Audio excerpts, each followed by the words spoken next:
Hey everyone, my name is Austin from the Entrepreneur Center, and today I'll be teaching you how to use our Muse laser cutter to make a custom cut and engraved artwork like this. So let's get started.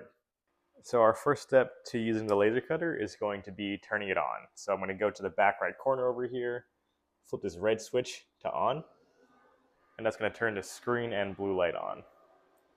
So once the laser cutter finishes warming up, the screen should now display a bunch of information. All you need to worry about right now is this IP address. So you're going to take this IP address and put it into a new browser tab on the Mac next to you. And that should bring up the Retina Engrave software, which should look like this. So while the laser cutter warms up, I'm going to do our next step, which is plugging this water tank in. I'm just going to go and grab our cord here, plug it into this outlet. And you'll know it's on because this thing will start buzzing. So now that I have my new workspace, I'm going to insert my image. So I have my PNG here on my desktop. All I have to do is drag and drop here. And you can use pretty much any type of file. I find that PNGs, JPEGs, and PDFs work best. But now that my image is in here, I'm free to adjust it, adjust the sizing as I'd like. You can also refer to your image here on the left-hand side for layers, where you can toggle visibility and also use the red column to play around with your image settings. So with halftone dither, it's going to default to this, and that's for images with grayscale depth.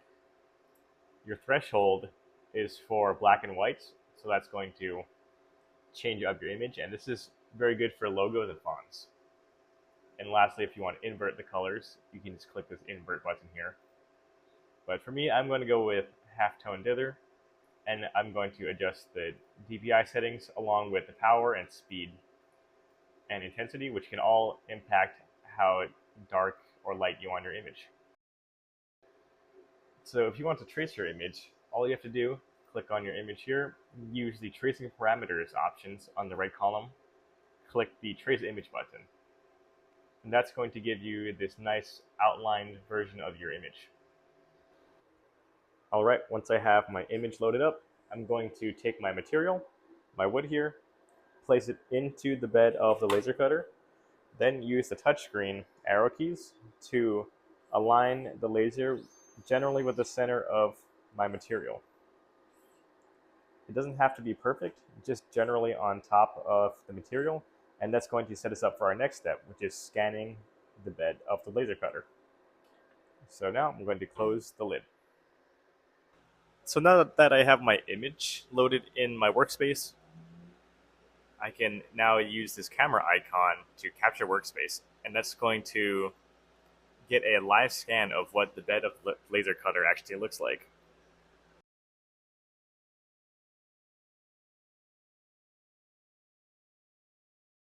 Alright, now that the scan is complete, I'm able to actually see what my material looks like. So I have my little wood square here, and now I can rearrange my image so that way it's actually positioned on there. You can also use this top little circle here to rotate your image in case you placed your piece of wood or material crooked, so you can rotate your image. And another very useful tool before you actually print this is by using the run perimeter option here, which is next to the print job. So just click that, and that's going to check to ensure that your print is within your material, and that way nothing gets cut off when you actually run your job. Now, since my image is in my material, it's good, but if you had any errors, it would have a little message in this right-hand corner over here. So I'm just going to click stop.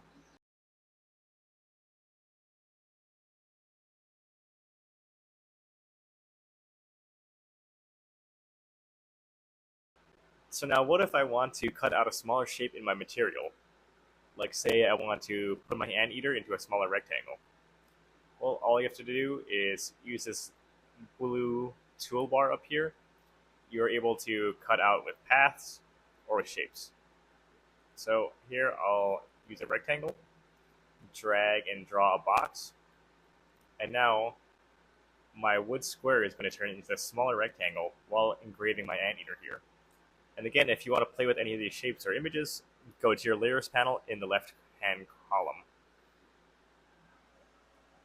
Alright, so it looks like I'm pretty good and I'm ready to print. So all I'm going to do is press the play button here to run the job.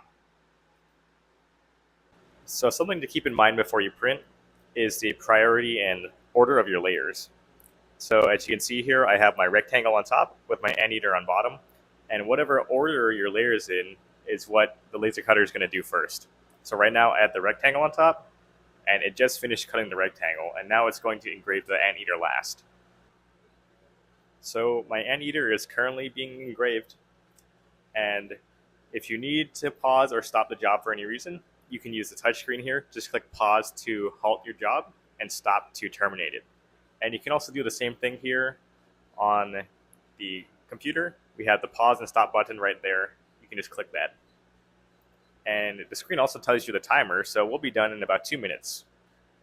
And there you have it. We have our nice laser engraved and cut piece of wood.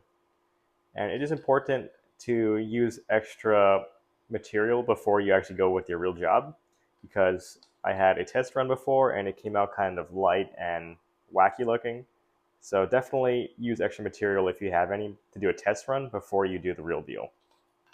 But that's it. Thanks for watching our tutorial.